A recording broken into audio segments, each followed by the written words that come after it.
क्या आपको पता है कि सीपीआर क्या होता है? पिछले वीडियो में हमने पिवट पॉइंट्स के बारे में सीखा था, तो इस वीडियो में हम सेंट्रल पिवट रेंज यानी सीपीआर सीखेंगे। देखिए, सीपीआर मार्केट की धड़कन की तरह है। ये आपको बताता है कि मार्केट बिल्कुल शांत है या फिर किसी बड़े धमाके यानी एक बड़े मूव के लिए तैयार है। रिटेल ट्रेडर्स के लिए ट्रेडिंग करते वक्त सोच समझकर इन्फॉर्म्ड डिसीजन लेने के लिए ये सीखना बेहद ज़रूरी है। आगे बढ़ने से पहले क्या मैं आपसे 100 लाइक्स की उम्मीद कर सकता हूं? चलिए शुरू करते हैं। तो आज के इस एक्सप्लेनर में हम इन 5 मेन टॉपिक्स पर बात करेंगे। पहला, बाजार की धड़कन। दूसरा, सीपीआर फॉर्मूला। तीसरा, नैरो और वाइड बैंड्स। चौथा, मल्टी टाइम फ्रेम कॉन्टेक्स्ट। और आखिर में ब्रेकआउट्स, रिवर्सल्स और रिस्क मैनेजमेंट। तो चलिए सबसे पहले बात करते हैं पहले पॉइंट की, यानी बाजार की धड़कन के बारे में। अब देखिए, स्टॉक मार्केट में अनसर्टेनिटी यानी अनिश्चितता सबसे बड़ी चुनौती है ना? एक सेकंड में मार्केट ऊपर, अगले ही सेकंड में नीचे। इस शोर शराबे में हमें एक ऐसा सिस्टम चाहिए जो असली डायरेक्शन दिखा सके। मशहूर ट्रेडर मार्क फिशर और फ्रैंक ओचोआ ने बिल्कुल सही कहा है, सीपीआर फ्लोर पिवट्स की धड़कन है। ये कोई ऐसा आम इंडिकेटर नहीं है जो मार्केट खुलने के बाद बनता है।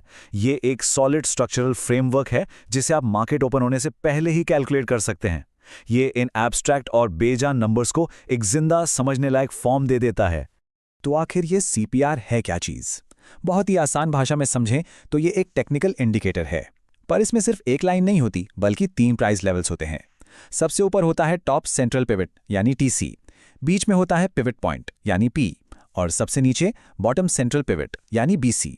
जब ये तीनों मिलते हैं तो एक रेंज बनती है, और यही रेंज आज के मार्केट सेंटिमेंट और प्राइस एक्शन की भविष्यवाणी करने में हमारी मदद करती है।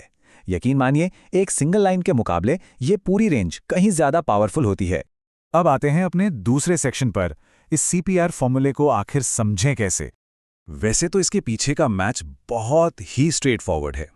ये पूरी तरह से पिछले दिन के हाई, लो और क्लोज प्राइसेस पर बेस्ड होता है। स्टेप 1 में हम पिवट पॉइंट निकालते हैं, स्टेप 2 में बॉटम सेंट्रल और स्टेप 3 में टॉप सेंट्रल। आजकल तो सारे ट्रेडिंग प्लेटफॉर्म्स इसे ऑटोमेटिकली कैलकुलेट कर देते हैं, तो आपको पेन पेपर लेकर बैठने की जरूरत नहीं है।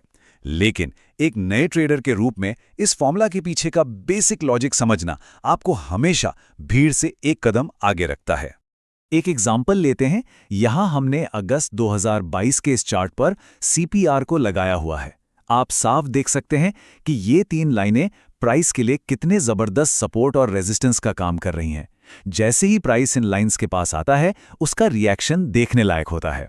बिल्कुल इसी तरह, चाहे वो निफ्टी 50 का लेटेस्ट चार्ट हो या बैंक निफ्टी का, आप इसे अप्लाई करके बेसिक ट्रेंड डायरेक्शन बहुत जल्दी और आसानी से आइडेंटिफाई कर सकते हैं।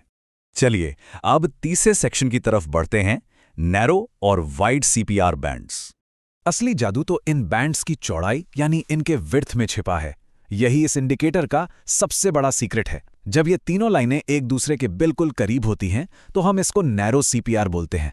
इसका सीधा सा मतलब है कि प्राइस कंप्रेस हो गया है, एकदम सिकुड़ गया है। और याद रखिए, जब भी कंप्रेशन होता है वहां से एक एक्सप्लोसिव धमाकेदार ब्रेकआउट के चांसेस बहुत हाई होते हैं। वहीं दूसरी तरफ अगर ये लाइनें दूर दूर हैं यानी वाइड सीपीआर है, तो इसका मतलब है कि पिछले दिन मार्केट में पहले ही बड़ा मूव आ चुका है।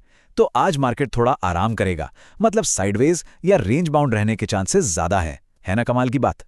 अब एक और बहुत ही मजेदार कॉन्सेप्ट सुनिए, जिसे कहते हैं the virgin CPR phenomenon.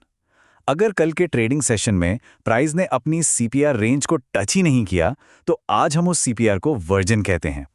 Data के मुताबिक लगभग 40% प्रोबेबिलिटी होती है कि ये वर्जिन सीपीआर आज के दिन एक बहुत ही मजबूत, लगभग ना टूटने वाले सपोर्ट या रेजिस्टेंस का काम करेगा। ट्रेडिंग में ये एक बहुत बड़ा स्टैटिस्टिकल एज साबित हो सकता है। आगे बढ़ते हैं अपने चौथे पॉइंट पे, multi time frame market context. ये काफी इंपॉर्टेंट है।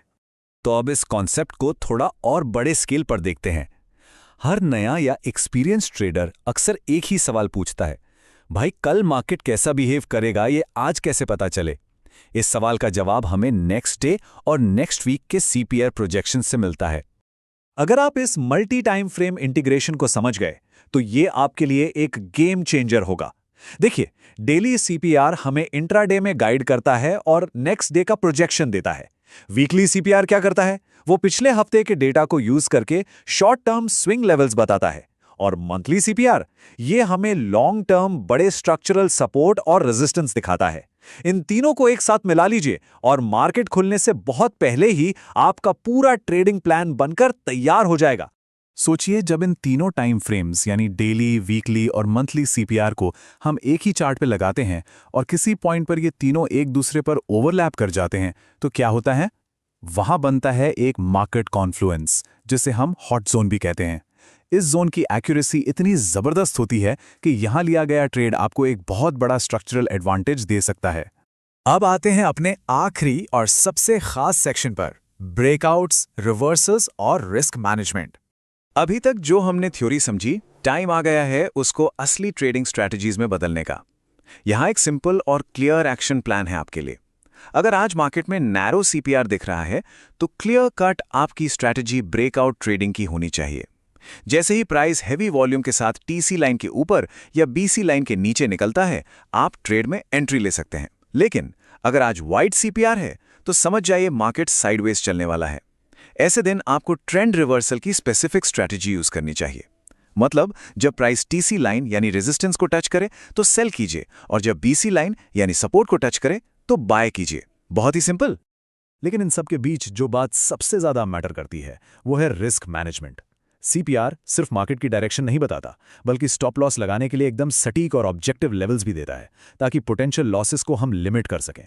जब आप ब्रेकआउट ट्रेड कर रहे हो, तो आप अपना स्टॉप लॉस बीसी या टीसी लाइन के ठीक बाहर लगा सकते हैं। ये आपको फॉल्स ब्रेकआउट्स के टाइम इमोशंस में आकर ट्रेड होल्ड करने से रोकता है और आपके हर इंपल्सिव डिसीजन को एक कैलकुलेटेड रिस्क में बदल देता है। तो फाइनली मेरा आपसे ये सवाल है, अगर कल के मार्केट की धड़कन आज के डेटा में हमें पहले से ही सुनाई दे रही है, तो क्या बिना सोचे समझे अंधेरे में तीर चलाना सही है? बिल्कुल नहीं। इस ऑब्जेक्टिव सीपीआर फ्रेमवर्क के साथ आप एक प्लान्ड और कैलकुलेटेड अप्रोच अपना सकते हैं। आशा करता हूं कि आपको सीपीआर का ये बेसिक कॉन्सेप्ट समझ आया होगा और इसका इस्तेमाल करके अब आप इन्फॉर्म्ड डिसीजंस ले पाएंगे। अपने थॉट्स मुझे कमेंट्स में जरूर लिखकर बताइए। अगर आपको वैल्यू मिली तो इस वीडियो को अपने कॉन्टैक्ट्स के साथ लाइक और शेयर जरूर करें, ताकि उनको भी फायदा हो। और हाँ, अगर आप नए हैं तो हमारे चैनल को सब्सक्राइब जरूर करें और मार्केट मंडली कम्युनिटी का हिस्सा बन जाएं।